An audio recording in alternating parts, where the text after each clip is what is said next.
Si spengono le luci e tacciono le voci,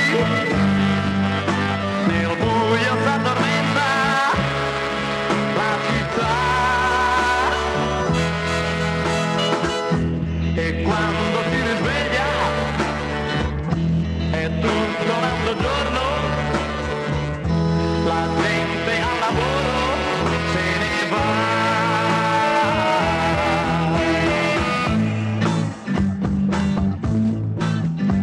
Per me non è un problema, io prendo la chitarra e vivo degli accordi che mi dà. Per questo m'han chiamato il re della speranza, perché io spero